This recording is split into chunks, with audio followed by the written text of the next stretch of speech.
सतनाम।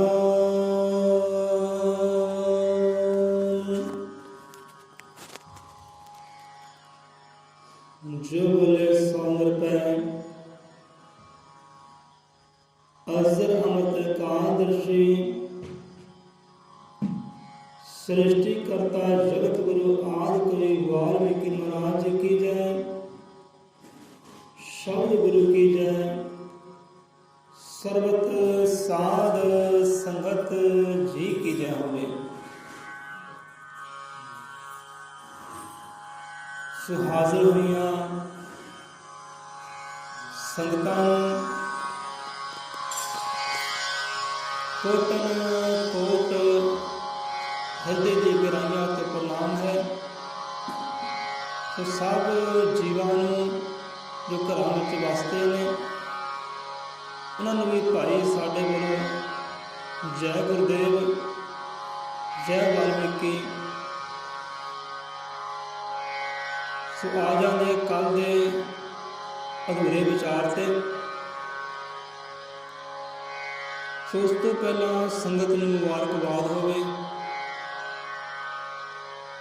सो शायद आप चेता ना होवे कि सानू आपने भी कल चेता नहीं सी। तो चलो अज मुबारकबाद सब जीवां नूं कि सानू अज चेते आया जो भीमराव बाबा साहब की संघर्ष की कहानी आई। उन्होंने मेहनत मुशक्कत अते मेहनत मुशक्कत का फल जो सामने आया ना तो सानू चेता आया। मुबारकबाद इस करके कि कल 26 नवंबर ना बाबा साहब के रचाए हुए संविधान दिवस। अज संविधान बारे भी वाणी में आया, भीमराव जी के संघर्ष बारे भी आया। इस करके सानू चेता आया कि कल 26 नवंबर बाबा साहब के रचाए हुए विधान का संविधान दिवस है। 26 नवंबर संपूर्ण होया से 1949 के विच। बाबा साहब जी ने 2 साल 11 महीने ते 18 दिन 2 साल 11 महीने ते 18 दिन संविधान लिखने वास्ते लगे। 1949 में संपूर्ण होया तो 1950 के विच भारत की हुकूमत नूं सरकार नूं उन्होंने अर्पण किया, भेटा किया, लागू किया। स्वाबा कहते कि लागू किया।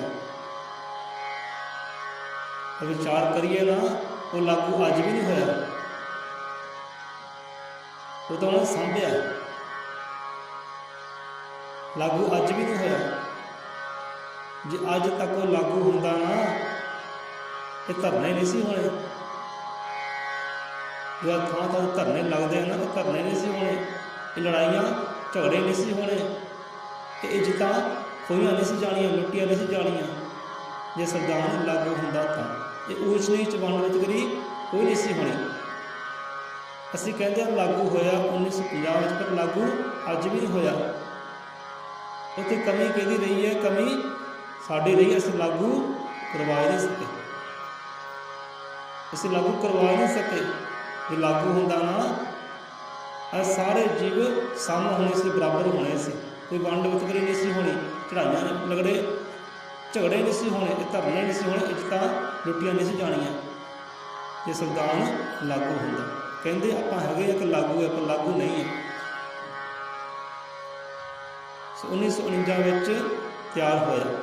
2 साल 11 महीने 18 दिन तैयारी करने लगे बाबा साहब।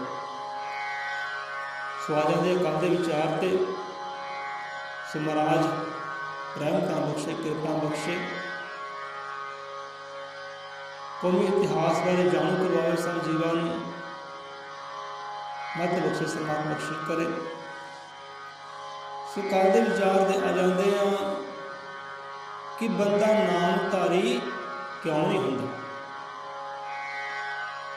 ਸਤ ਸੰਗੀ ਪੁਰਖ ਕਿਉਂ ਨਹੀਂ ਬਣਦਾ? ਸੰਤਾਂ ਮਹਾਂਪੁਰਖਾਂ ਗੁਰੂਆਂ ਪੀਰਾਂ ਦੀ ਸ਼ਰਨ ਗਤੀ ਵਿੱਚ ਕਿਉਂ ਨਹੀਂ ਜਾਂਦਾ? ਸੋ ਕੱਲ੍ਹ ਦਾ ਵਿਚਾਰ ਆਪਣਾ ਇਹ ਸੀ। ਹੁਣ ਦੇਖੋ, ਬੰਦਾ ਸੋਚਦਾ ਹੈ ਕਿ ਮੈਂ ਬੰਦਿਸ਼ ਵਿੱਚ ਆ ਜਾਣਾ ਹੈ, ਇਸ ਕਰਕੇ ਨਾਮਧਾਰੀ ਨਹੀਂ ਹੁੰਦਾ, ਸਤ ਸੰਗੀ ਪੁਰਖ ਨਹੀਂ ਬਣਦਾ, ਸੰਤਾਂ ਮਹਾਂਪੁਰਖਾਂ ਦੀ ਸੰਗਤ ਨਹੀਂ ਕਰਦਾ ਕਿ ਮੈਂ ਬੰਦਿਸ਼ ਵਿੱਚ ਆ ਜਾਣਾ ਹੈ। ਬੰਦਿਸ਼ ਵਿੱਚ ਆ ਜਾਣਾ ਹੈ। ਮੈਂ ਤਾਂ ਭਾਈ ਆਜ਼ਾਦ ਰਹਿਣਾ ਚਾਹੁੰਦਾ ਹੈ, ਆਜ਼ਾਦ ਰਹਿਣਾ ਚਾਹੁੰਦਾ। ਬੰਦਿਸ਼ ਵਿੱਚ ਮੈਂ ਨਹੀਂ ਆਉਣਾ ਚਾਹੁੰਦਾ, ਕਿਉਂਕਿ ਉਹ ਜਿਹੜੀ ਇੱਕ ਬੰਦਿਸ਼। ਹੁਣ ਬੰਦਾ ਵਿਚਾਰ ਕਰੇ ਨਾ, ਇਹ ਬੰਦਿਸ਼ ਵੀ ਫਾਇਦੇ ਵਾਲੀ ਹੈ, ਲਾਹੇ ਵਾਲੀ ਹੈ। ਇਹ ਬੰਦਿਸ਼ ਸਤਿਗੁਰੂ ਵਾਲੀ ਬੰਦਿਸ਼। ਹੁਣ ਜੀ ਆਪਾਂ ਵਿਚਾਰ ਕਰੀਏ, ਆਪਣੇ ਸਮਾਜ ਦੇ ਵੱਲ ਝਾਤੀ ਮਾਰੀਏ, ਤੇ ਜਿਹੜੀ ਬੰਦਿਸ਼ ਵਿੱਚ ਸਾਡੇ ਸਮਾਜ ਨੂੰ ਇਹ ਜੀਵ ਨੂੰ ਹੋਣਾ ਚਾਹੀਦਾ ਹੈ, ਉਹ ਬੰਦਿਸ਼ ਵਿੱਚ ਜੀਵ ਹੈ ਨਹੀਂ ਹੈ। ਸਾਡਾ ਸਮਾਜ ਖਾਸ ਕਰਕੇ ਹੈ ਨਹੀਂ ਹੈ ਜਿਸ ਬੰਦਿਸ਼ ਵਿੱਚ ਹੋਣਾ ਚਾਹੀਦਾ ਹੈ। ਜਿਹੜੀ ਬੰਦਿਸ਼ ਸਾਨੂੰ ਸੁੱਖ ਦੇ ਸਕਦੀ ਹੈ, ਜਿਹੜੀ ਬੰਦਿਸ਼ ਸਾਡੇ ਸਮਾਜ ਨੂੰ ਵਧਾਈਆਂ ਦੇ ਸਕਦੀ ਹੈ, ਜਿਹੜੀ ਬੰਦਿਸ਼ ਸਾਡੇ ਸਮਾਜ ਨੂੰ ਸ਼ਾਨ ਰੁਤਬੇ ਦੇ ਸਕਦੀ ਹੈ, ਚੜ੍ਹਦੀ ਕਲਾ ਹੋ ਸਕਦੀ ਹੈ, ਧਰਮ ਦਾ ਨਿਰਮਾਣ ਹੋ ਸਕਦਾ ਹੈ, ਧਰਮ ਉੱਚਾ ਹੋ ਸਕਦਾ ਹੈ, ਇਹ ਇਨਸਾਨ ਉੱਚਾ ਹੋ ਸਕਦਾ ਹੈ। ਸਾਡੇ ਗੁਰੂਆਂ ਰਹਿਬਰਾਂ ਪੀਰਾਂ ਦੀ ਕਰਨੀ ਉੱਚੀ ਹੋ ਸਕਦੀ ਹੈ ਤਾਂ ਉੱਚੀ ਹੈ, ਉੱਚੀ ਹੈ, ਪਰ ਹੋਰ ਵੀ ਉੱਚੀ ਹੋ ਸਕਦੀ ਹੈ ਤੁਹਾਡੀ ਕਰਨੀ ਕਰਕੇ, ਬੰਦਿਸ਼ ਵਿੱਚ ਰਹਿ ਕੇ। ਇੱਕ ਬੰਦਿਸ਼ ਹੈ ਸੁੱਖ ਵਾਲੀ ਹੈ, ਚੜ੍ਹਦੀ ਕਲਾ ਵਾਲੀ ਹੈ, ਧਰਮ ਵਾਲੀ ਹੈ। ਜੇ ਆਪਾਂ ਵਿਚਾਰ ਕਰੀਏ, ਅੱਜ ਦਾ ਜੀਵ ਉਹ ਬੰਦਿਸ਼ ਵਿੱਚ ਬਿਲਕੁਲ ਵੀ ਨਹੀਂ ਹੈ। ਅਤੇ ਜਿਹੜੀ ਬੰਦਿਸ਼ ਸਾਨੂੰ ਨਿਮਾਣਾ ਕਰਦੀ ਹੈ, ਨੀਚ ਕਰਦੀ ਹੈ, ਬੇਗੁਰਾ ਕਰਦੀ ਹੈ, ਗੁਰਾਂ ਤੋਂ ਬੇਮੁਖ ਕਰਦੀ ਹੈ, ਸਾਡੇ ਸਮਾਜ ਨੂੰ ਨੀਵਾਂ ਕਰਦੀ ਹੈ ਨਾ, ਉਹ ਬੰਦਿਸ਼ ਵਿੱਚ ਅੱਜ ਇਹ ਸਮਾਜ ਹੈ, ਅੱਜ ਦਾ ਜੀਵ ਹੈ। ਹੁਣ ਇਹ ਆਪਾਂ ਵਿਚਾਰ ਖੁੱਲ੍ਹ ਕੇ ਨਹੀਂ ਕਰਦੇ, ਕਿਉਂਕਿ ਹਿਰਦਿਆਂ 'ਤੇ ਸੱਟਾਂ ਲੱਗਣਗੀਆਂ, ਚੋਟਾਂ ਲੱਗਣਗੀਆਂ, ਅਤੇ ਸਾਨੂੰ ਲੋਕ ਨਿੰਦਕ ਕਹਿਣਗੇ। ਫਿਰ ਤੁਸੀਂ ਸਮਝਣ ਦਾ ਯਤਨ ਕਰੋ, ਘਰ ਅੰਦਰ ਝਾਤੀ ਮਾਰੋ, ਝਾਤੀ ਮਾਰ ਕੇ ਫਿਰ ਵਿਚਾਰ ਕਰੋ ਕਿ ਕਿੱਦਾਂ ਉਹ ਕਿਹੜੀ ਬੰਦਿਸ਼ ਹੈ ਜਿਹੜੀ ਸੁੱਖ ਵਾਲੀ ਹੈ, ਉਹ ਕਿਹੜੀ ਬੰਦਿਸ਼ ਹੈ ਜਿਹੜੀ ਸਾਡੇ ਸਮਾਜ ਨੂੰ ਨੀਵਾਂ ਕਰਦੀ ਹੈ, ਸਾਡੇ ਗੁਰੂਆਂ ਪੀਰਾਂ ਦੇ ਕਰਨੀ ਨੂੰ ਨੀਵਾਂ ਕਰਦੀ ਹੈ, ਸਾਡੇ ਧਰਮ ਸਥਾਨਾਂ ਨੂੰ ਨੀਵਾਂ ਕਰਦੀ ਹੈ, ਸਾਨੂੰ ਨੀਵਾਂ ਕਰਦੀ ਹੈ, ਨਿਮਾਣਾ ਕਰਦੀ ਹੈ, ਨੀਚ ਕਰਦੀ ਹੈ। ਉਹ ਕਿਹੜੀ ਬੰਦਿਸ਼ ਹੈ? ਉਹ ਬੰਦਿਸ਼ ਵਿੱਚ ਹਰ ਇੱਕ ਇਨਸਾਨ ਹੈ, ਹਰ ਇੱਕ ਘਰ ਦਾ ਪ੍ਰਾਣੀ ਹੈ, ਉਹ ਬੰਦਿਸ਼ ਅੰਦਰ ਹੈ। ਉਹ ਬੰਦਿਸ਼ ਕਿਹੜੀ ਹੈ? ਤੁਸੀਂ ਵਿਚਾਰ ਕਰੋ। ਹੁਣ ਇਹੋ ਜਿਹੇ ਬਚਨ ਸਤਿਗੁਰੂ ਗਿਆਨਤ ਮਹਾਰਾਜ ਜੀ ਦੇ ਅੱਜ ਵੀ ਬਾਣੀ ਵਿੱਚ ਆਈ ਹੈ, ਅੱਜ ਵੀ ਬਾਣੀ ਵਿੱਚ ਆਏ ਹੈ ਉਹ ਬਚਨ। ਕਿਹੜੇ ਬਚਨ ਕਿਹੜੇ ਹੈ? ਸੋ ਆਪਾਂ ਸਮਝ ਨਹੀਂ ਕਰਦੇ। ਸੋ ਬੰਦਾ ਆਪ ਵਿਚਾਰ ਕਰੇ, ਆਪ ਸੋਚੇ, ਆਪ ਸਮਝੇ ਕਿੱਦਾਂ ਸਾਡੀ ਚੜ੍ਹਾਈ ਹੋ ਸਕਦੀ ਹੈ, ਚੜ੍ਹਦੀ ਕਲਾ ਹੋ ਸਕਦੀ ਹੈ, ਕਿੱਦਾਂ ਸਾਨੂੰ ਮਾਨ ਸਨਮਾਨ ਮਿਲ ਸਕਦਾ ਹੈ, ਕਿੱਦਾਂ ਸਾਨੂੰ ਲੋਕ ਕਹਿਣਗੇ ਕਿ ਧਰਮੀ ਪੁਰਖ ਹੈ, ਗੁਰੂ ਵਾਲੇ ਪੁਰਖ ਹੈ। ਉਹ ਕਰਨੀ ਕਿਹੜੀ ਹੈ? ਉਹ ਬੰਦਿਸ਼ ਕਿਹੜੀ ਹੈ?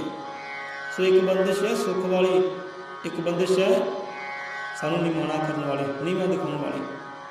ਜਿਹੜੀ ਬੰਦਿਸ਼ ਸਾਨੂੰ ਨੀਵਾਂ ਦਿਖਾਉਂਦੀ ਹੈ ਨਾ, ਬੇਬੁਰਾ ਦਿਖਾਉਂਦੀ ਹੈ, ਉਹ ਬੰਦਿਸ਼ ਵਿੱਚ ਹਰ ਇੱਕ ਘਰ ਹੈ, ਹਰ ਇੱਕ ਇਨਸਾਨ ਹੈ। ਹੁਣ ਇੱਕ ਸਵਾਲ ਆਪ ਨੂੰ ਕਰਦੇ ਹਾਂ, ਤੁਸੀਂ ਸੋਚ ਸਮਝ ਕੇ ਜਵਾਬ ਦਿਓ। ਸਾਡੀ ਹਸਤੀ ਤਾਂ ਹੈ ਨਹੀਂ ਜਵਾਬ ਕਰਨ ਦੀ, ਪਰ ਪੁੱਛਦੇ ਹਾਂ, ਗੁਸਤਾਖੀ ਕਰਦੇ ਹਾਂ ਕਿ ਦੇਖੋ ਤੁਸੀਂ ਸ਼ਾਇਦ ਤੁਹਾਡੇ ਵਿੱਚ ਕਿਸੇ ਨੇ ਪਤੰਗ ਉਡਾਇਆ ਹੋਵੇ, ਵੀ ਲੜਕੀਆਂ ਪਤੰਗ ਉਡਾਉਂਦੀਆਂ ਨੇ ਬਚਪਨ ਅੰਦਰ। ਅਸੀਂ ਅੱਜ ਤਾਂ ਨਹੀਂ, ਅਸੀਂ ਬਚਪਨ ਅੰਦਰ ਬਹੁਤ ਪਤੰਗ ਉਡਾਏ, ਲੁੱਟੇ ਵੀ ਹੈ, ਲੁੱਟੇ ਵੀ ਹੈ ਪਤੰਗ, ਉਡਾਏ ਵੀ ਹੈ। ਚਲੋ ਤੁਸੀਂ ਉਡਾਏ ਨਾ ਹੋਣਗੇ, ਭਾਵੇਂ ਦੇਖੇ ਤਾਂ ਹੋਣਗੇ ਪਤੰਗ ਉਡਦੇ, ਹਵਾ ਦੇ ਨਾਲ ਖੇਡੀਆਂ ਕਰਦੇ, ਹਵਾ ਦੇ ਨਾਲ ਗੱਲਾਂ ਬਾਤਾਂ ਕਰਦੇ, ਪਤੰਗ ਗੁੱਡੀਆਂ ਤੁਸੀਂ ਉੱਡਦੀਆਂ ਤਾਂ ਵੇਖੀਆਂ ਹੋਣਗੀਆਂ ਹੀ ਨਾ, ਜੇ ਉਡਾਈਆਂ ਨਾ ਹੋਣਗੀਆਂ ਤਾਂ। ਸੋ ਇੱਕ ਸਵਾਲ ਇੱਕ ਜਵਾਬ ਤੁਸੀਂ ਦਿਓ ਕਿ ਪਤੰਗ ਉੱਡਦੀ ਹੈ, ਕਿਹਦੀ ਆਸ ਲਈ ਉੱਡਦੀ ਹੈ? ਹਾਂਜੀ,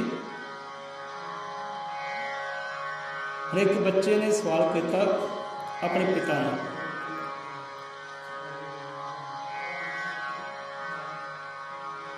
ਠੀਕ ਹੈ, ਹਵਾ ਨਾਲ ਉੱਡਦੀ ਹੈ। ਇੱਕ ਬੱਚੇ ਨੇ ਸਵਾਲ ਕੀਤਾ ਆਪਣੇ ਪਿਤਾ ਨੂੰ, ਕਿਉਂਕਿ ਪਿਤਾ ਅਤੇ ਪੁੱਤ, ਬਸੰਤ ਰੁੱਤ ਹੈ, ਬਸੰਤ ਰੁੱਤ ਆਏਗੀ ਨਾ, ਹੁਣ ਬੜੇ ਪਤੰਗ ਉੱਡਦੇ ਆ, ਖਾਸ ਕਰ ਅੰਮ੍ਰਿਤਸਰ ਵਿੱਚ ਬਹੁਤ ਉੱਡਦੇ ਆ। ਹੁਣ ਪੁੱਤਰ ਨੇ ਪਿਤਾ ਨੂੰ ਸਵਾਲ ਕੀਤਾ ਕਿ ਪਿਤਾ ਜੀ ਪਤੰਗ ਉੱਡਦੀ ਕਿੱਦਾਂ? ਦੋਨੇ ਉਡਾ ਰਹੇ ਆ, ਪਤੰਗ ਉੱਡਦੀ ਕਿੱਦਾਂ? ਪਿਤਾ ਜਿਹੜਾ ਗੁਰਮੁਖ ਸੀ, ਉੱਚੇ ਵਿਚਾਰਾਂ ਵਾਲਾ ਸੀ, ਪਿਤਾ ਨੇ ਜਵਾਬ ਦਿੱਤਾ ਇਸ ਤਰੀਕੇ ਦੇ ਨਾਲ। ਉਹ ਤਰੀਕਾ ਜਿਹੜਾ ਆਪਾਂ ਸਾਂਝਾ ਕਰਾਂਗੇ ਤੁਹਾਡੇ ਨਾਲ, ਕਿਉਂਕਿ ਬੰਦਾ ਕਹਿੰਦਾ ਨਾ ਕਿ ਮੈਂ ਬੰਦਿਸ਼ ਵਿੱਚ ਆ ਜਾਣਾ ਹੈ। ਇੱਕ ਬੰਦਿਸ਼ ਵੀ ਸੁੱਖ ਵਾਲੀ ਹੈ, ਇਹ ਆਪਣਾ ਵਿਚਾਰ ਹੈ। ਅੱਜ ਬੰਦਾ ਕਹਿੰਦਾ ਮੈਂ ਬੰਦਿਸ਼ ਵਿੱਚ ਆ ਜਾਣਾ, ਇਸੇ ਕਰਕੇ ਮੈਂ ਸਤਸੰਗ ਵਿੱਚ ਨਹੀਂ ਵੜਦਾ, ਸੰਤਾਂ ਦੇ ਚਰਨੀ ਨਹੀਂ ਜਾਂਦਾ, ਬਾਣੀ ਨਾਲ ਨਹੀਂ ਜੁੜਦਾ, ਕਿਉਂਕਿ ਮੈਂ ਬੰਦਿਸ਼ ਵਿੱਚ ਆ ਜਾਣਾ ਹੈ, ਮੈਂ ਬੰਦਿਸ਼ ਵਿੱਚ ਆਉਣਾ ਨਹੀਂ ਚਾਹੁੰਦਾ, ਮੈਂ ਆਜ਼ਾਦ ਰਹਿਣਾ ਚਾਹੁੰਦਾ ਹੈ। ਸੋ ਇੱਕ ਬੰਦਿਸ਼ ਸੁੱਖ ਵਾਲੀ ਹੈ, ਇੱਕ ਬੰਦਿਸ਼ ਸਾਨੂੰ ਨੀਵਾਂ ਦਿਖਾਉਣ ਵਾਲੀ ਹੈ। ਹੁਣ ਪਤੰਗ ਉੱਡਦੀ ਹੈ, ਕਿਹਦੇ ਆਸਰੇ ਉੱਡਦੀ ਹੈ? ਪਤੰਗ ਭਾਈ ਹਵਾ ਦੇ ਆਸਰੇ ਨਹੀਂ ਉੱਡਦੀ, ਪਤੰਗ ਉੱਡਦੀ ਹੈ ਡੋਰ ਆਸਰੇ। ਤੁਸੀਂ ਅੱਜ ਆਪਣੀ ਛੱਤ 'ਤੇ ਜਾ ਕੇ ਪਤੰਗ ਰੱਖਦੇ ਹੋ, 5 ਰੁਪਏ ਦਾ ਪਤੰਗ ਲੈ ਕੇ ਨਾ ਛੱਤ 'ਤੇ ਰੱਖਦੇ ਹੋ, ਦੇਖਦੇ ਕਿਹੜੀ ਹਵਾ ਨੂੰ ਉਡਾਉਂਦੀ ਹੈ, ਕਿਹੜੀ ਹਵਾ ਨੂੰ ਅੰਬਰਾਂ ਤੱਕ ਲੈ ਕੇ ਜਾਂਦੀ ਹੈ, ਦੇਖ ਲਾਂਗੇ, ਤੁਸੀਂ ਵੇਖ ਲਿਓ। ਪਤੰਗ ਨੂੰ ਹਵਾ ਨਹੀਂ ਉਡਾਉਂਦੀ ਪਿਆਰੇ, ਪਤੰਗ ਨੂੰ ਡੋਰ ਉਡਾਉਂਦੀ ਹੈ। ਕਿਉਂ ਡੋਰ ਉਡਾਉਂਦੀ ਹੈ? ਕਿਉਂਕਿ ਡੋਰ ਦੇ ਨਾਲ ਉਹ ਬੱਝਾ ਹੁੰਦਾ ਹੈ, ਬੰਦਿਸ਼ ਵਿੱਚ ਹੁੰਦਾ ਹੈ ਡੋਰ ਦੀ।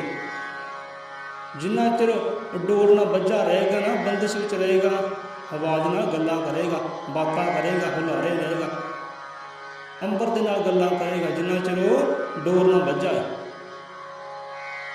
ਗੱਲ ਬੜੀ ਵਿਚਾਰ ਦੀ ਹੈ, ਇਹਨੂੰ ਆਪਾਂ ਗੁਰੂ ਮਤ ਵੱਲ ਵੀ ਲੈ ਕੇ ਜਾਵਾਂਗੇ। ਹੁਣ ਪਤੰਗ ਉੱਡਦਾ ਹੈ ਪਿਆਰੇ, ਹਵਾ ਨਾਲ ਨਹੀਂ ਉੱਡਦਾ, ਉਹ ਡੋਰ ਨਾਲ ਉੱਡਦਾ ਹੈ। ਜੇ ਡੋਰ ਨਾ ਹੋਵੇ ਤਾਂ ਹਵਾ ਜਿਹੜੀ ਹੈ ਪਤੰਗ ਨੂੰ ਕਦੇ ਉਡਾ ਹੀ ਨਹੀਂ ਸਕਦੀ, ਕਦੇ ਵੀ ਉਡਾ ਨਹੀਂ ਸਕਦੀ, ਭਾਵੇਂ ਤੂਫਾਨ ਆ ਜਾਣ ਉਡਾ ਨਹੀਂ ਸਕਦੀ, ਨਹੀਂ ਉਡਾ ਸਕਦੀ। ਡੋਰ ਨਾਲ ਉੱਡਦਾ ਹੈ ਪਿਆਰਿਓ, ਪਤੰਗ ਡੋਰ ਨਾਲ ਉੱਡਦਾ, ਕਿਉਂਕਿ ਉਹ ਬੱਝਾ ਹੋਇਆ ਡੋਰ ਦੇ ਨਾਲ। ਇਸ ਕਰਕੇ ਹੁਲਾਰੇ ਲੈਂਦਾ, ਗੱਲਾਂ ਬਾਤਾਂ ਕਰਦਾ, ਹਵਾ ਦੇ ਨਾਲ ਅੰਬਰਾਂ ਤੱਕ ਜਾਂਦਾ ਹੈ, ਡੋਰ ਦੇ ਸਾਰੇ, ਹਵਾ ਨਹੀਂ ਲੈ ਕੇ ਜਾਂਦੀ ਉਹਨੂੰ। ਸੋ ਇੱਥੇ ਵਿਚਾਰ ਇਹ ਹੈ ਕਿ ਜਦ ਤੱਕ ਡੋਰ ਨਾਲ ਬੱਝਾ ਹੋਇਆ ਹੈ ਨਾ, ਉਹ ਗੱਲਾਂ ਬਾਤਾਂ ਕਰਦਾ ਹਵਾ ਦੇ ਨਾਲ, ਜਿੱਧਰ ਬੰਦਨ ਗਿਆ ਟੁੱਟ, ਉਹਦਾ ਫਿਰ ਹਵਾ 'ਚ ਉੱਡਦਾ ਉੱਡਦਾ ਉੱਡਦਾ ਉੱਡਦਾ ਹੌਲੀ ਹੌਲੀ ਇੱਕ ਦਿਨ ਧਰਤੀ 'ਤੇ ਆ ਜਾਂਦਾ ਹੈ। ਅਤੇ ਲੁੱਟਣ ਵਾਲੇ ਲੁੱਟ ਲੈਂਦੇ ਨੇ, ਲੁੱਟਣ ਵਾਲੇ ਜ਼ਿਆਦਾ ਹੋਣ ਨਾ, ਪਤੰਗ ਨੂੰ ਪਾੜ ਵੀ ਦਿੰਦੇ ਨੇ, ਫਾੜ ਵੀ ਦਿੰਦੇ ਨੇ, ਨਾਸ਼ ਵੀ ਕਰ ਦਿੰਦੇ ਨੇ ਪਤੰਗ ਦਾ। ਜੇ ਲੁੱਟਣ ਵਾਲਾ ਇੱਕ ਅੱਧਾ ਹੋਵੇ ਉਹ ਲੁੱਟ ਲੈਂਦਾ ਹੈ, ਬਚਾ ਲੈਂਦਾ ਹੈ। ਹੁਣ ਇਹ ਵਿਚਾਰ ਕਿੱਦਾਂ? ਦੇਖੋ, ਪਤੰਗ ਉੱਡਦੀ ਹੈ ਡੋਰ ਸਾਰੇ, ਹੁਣ ਕੱਟੀ ਗਈ ਹੈ, ਬੰਧਨ ਟੁੱਟ ਗਿਆ ਅਤੇ ਲੁੱਟੀ ਗਈ ਹੈ। ਜਿਹੜਾ ਲੁੱਟਿਆ ਗਿਆ ਹੈ ਉਹਦੀਆਂ ਸਿਫਤਾਂ ਨਹੀਂ ਹੁੰਦੀਆਂ, ਵਡਿਆਈਆਂ ਨਹੀਂ ਹੁੰਦੀਆਂ। ਇਹ ਜੀਵਨ ਵੀ ਗੱਲ ਲੈ ਕੇ ਦਾਈ ਹੈ, ਲੁੱਟੇ ਗਏ ਦੀ ਕੋਈ ਵਡਿਆਈ ਨਹੀਂ ਹੈ, ਸਿਫਤ ਹੈ। ਅਤੇ ਜਿਹੜਾ ਲੁੱਟਣ ਵਾਲਾ ਹੈ ਉਹਦੀ ਕੋਈ ਸਿਫਤ ਨਹੀਂ ਹੈ, ਵਡਿਆਈ ਨਹੀਂ ਹੈ। ਵਡਿਆਈ ਕਹਿੰਦੀ ਹੈ ਜਿਹੜਾ ਆਪਣਾ ਆਪ ਲੁਟਾਉਂਦਾ ਹੈ, ਜਿਹੜਾ ਆਪਣਾ ਆਪ ਲੁਟਾਉਂਦਾ ਹੈ ਨਾ, ਉਹਦੀ ਵਡਿਆਈ ਹੈ। ਲੁਟਾਉਣ ਵਾਲਾ ਕੌਣ ਹੈ? ਲੁਟਾਉਣ ਵਾਲਾ ਇੱਕੋ ਹੀ ਹੈ, ਉਹ ਹੈ ਆਸ਼ਿਕ। ਆਸ਼ਿਕ ਲੁਟਾਉਂਦਾ ਹੈ, ਅਤੇ ਸਤਿਗੁਰ ਤੋਂ ਵੱਡਾ ਕੋਈ ਦੁਨੀਆ 'ਤੇ ਕੋਈ ਆਸ਼ਿਕ ਨਹੀਂ ਹੈ।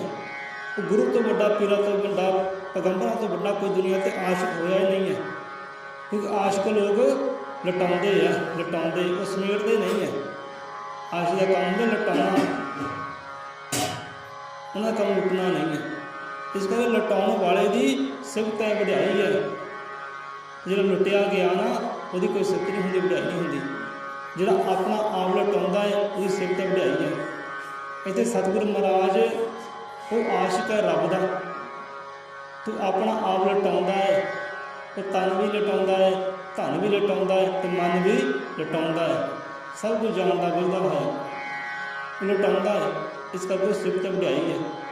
ਜੇ ਲੁੱਟਣ ਵਾਲੇ ਹੈ ਉਹਦੀ ਕੋਈ ਸਿਫਤ ਨਹੀਂ ਹੁੰਦੀ, ਜੇ ਲੁੱਟਿਆ ਗਿਆ ਹੈ ਉਹਦੀ ਕੋਈ ਸਿਫਤ ਨਹੀਂ ਹੁੰਦੀ। ਜੋ ਆਪਣਾ ਆਪ ਲਟਾਉਂਦਾ ਹੈ ਜਾਣ ਬੁੱਝ ਕੇ, ਉਹਨੂੰ ਪਤਾ ਵੀ ਹੈ ਉਹ ਲੁੱਟਿਆ ਜਾ ਰਿਹਾ, ਫਿਰ ਵੀ ਲਟਾਉਂਦਾ ਹੈ, ਉਹਦੀ ਸਿਫਤ ਵਡਿਆਈ ਹੈ। ਸੋ ਇਹ ਤਾਂ ਬੰਦਿਸ਼ ਦੀ ਗੱਲ ਹੈ। ਡੋਰ ਨਾਲ ਵੱਜੀ ਹੈ ਪਤੰਗ ਅਤੇ ਗੱਲਾਂ ਬਾਤਾਂ ਕਰਦੀ ਹਵਾ ਦੇ ਨਾਲ, ਸਿਫਤਾਂ ਵਡਿਆਈਆਂ ਹੈ।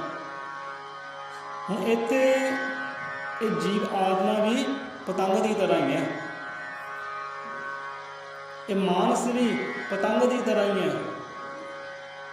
ਕਿ ਜਿੰਨਾ ਚਿਰ ਤਾਂ ਸਤਿਗੁਰੂ ਰੂਪੀ ਡੋਰ ਦੇ ਨਾਲ ਵੱਜਾ ਹੋਇਆ ਨਾ, ਇਹ ਗੱਲਾਂ ਬਾਤਾਂ ਕਰਦਾ ਪਰਮਾਤਮਾ ਦੇ ਨਾਲ, ਸਿਫਤਾਂ ਲੈਂਦਾ ਹੈ ਪਰਮਾਤਮਾ ਦੀਆਂ, ਵਡਿਆਈਆਂ ਪ੍ਰਾਪਤਾਂ ਕਰਦਾ ਹੈ ਪਰਮਾਤਮਾ ਦੀਆਂ। ਕਿ ਜਿੰਨਾ ਚਿਰ ਸਤਿਗੁਰੂ ਰੂਪੀ ਡੋਰ ਨਾਲ ਵੱਜਾ ਹੋਇਆ ਹੈ। ਜਿਸ ਦਿਨ ਟੁੱਟ ਗਈ ਨਾ ਡੋਰ, ਉਦੋਂ ਫਿਰ ਲੁੱਟਿਆ ਜਾਣਾ ਹੈ ਜੀਵ ਨੇ।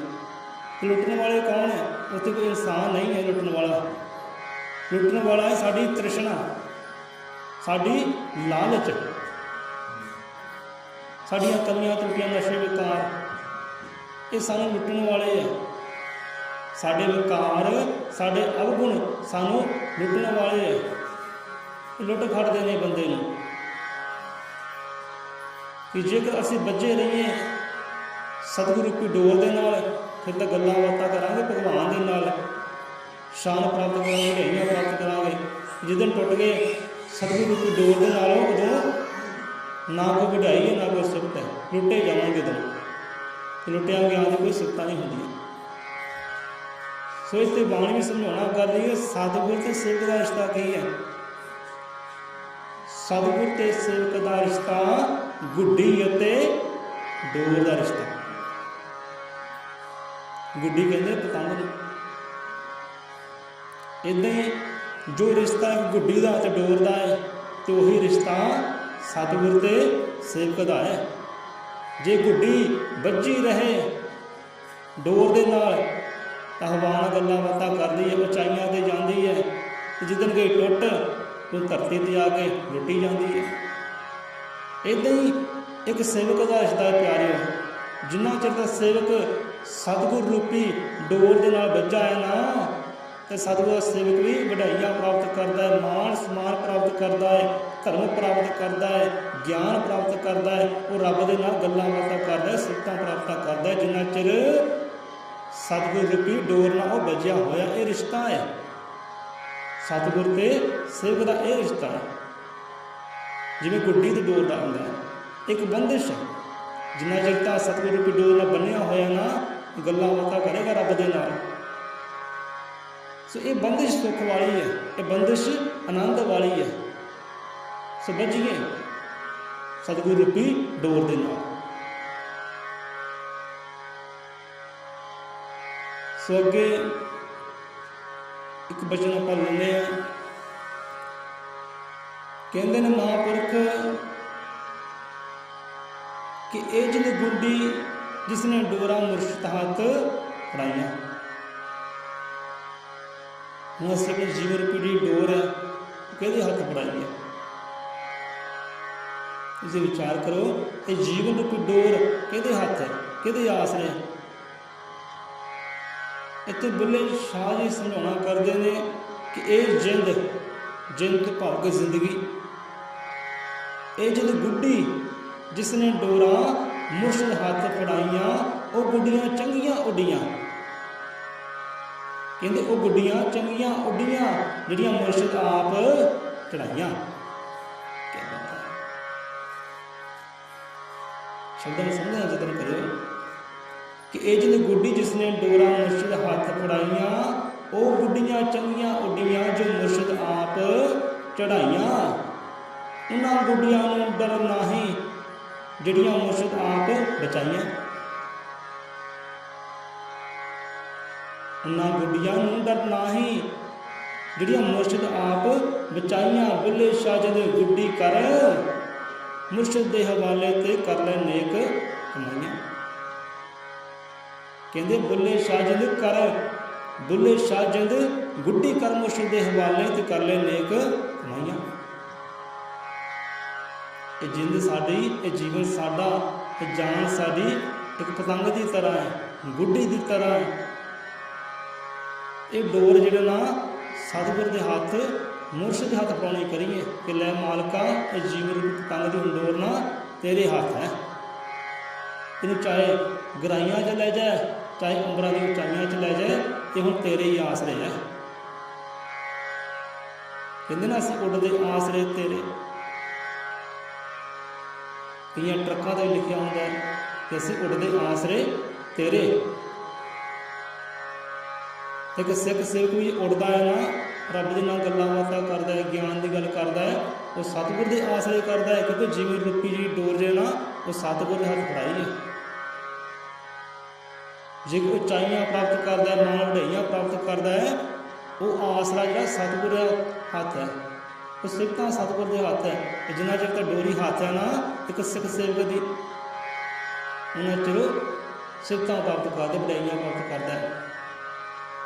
जे उन्होंने लुटन वाले आ जाए, जिस बंदे लुटन वाले आ जाए, कोई तृष्णा की भुख दिखावे, कोई लालच देवे, तो उत्थे मुर्शद भी आप सहयोग बचा लेंदा है, लुटन नहीं दिंदा अपने सिख सेवक नूं। ये सिफत है, वड्याई है बंदिश विच रहण दी, बज्झे रहण दी।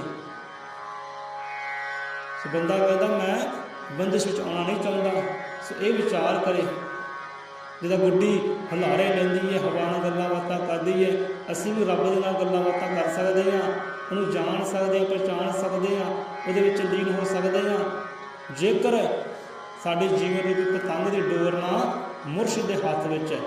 जे असीं बज्झे हां सतगुर के नाम के कीले के नाम, उत्थे वड्याइयां, उत्थे सिफतां। सो ये जो गुड्डी जिसने डोरा मुर्शद हाथ फड़ाइयां, वो गुड्डियां चंगियां उड़ियां जी मुर्शद आप चढ़ाइयां, गुड्डियां उही उड़दियां है। सिख सिर्फ मान वड्याइयां उही प्राप्त करदा जिन्हें अपने जीवन रूपी डोर जी ना सतगुर के हाथ फड़ाई है। सतगुर उड़ाउंदा है उन्हें, वो आप नहीं उड़दा, सतगुर उड़ाउंदा है। वो गुड्डियां चंगियां उड़ियां जी मुर्शद आप चढ़ाइयां, उन्होंने गुड्डियां नूं डर नहीं जिहड़ियां मुर्शद आप बचाइयां।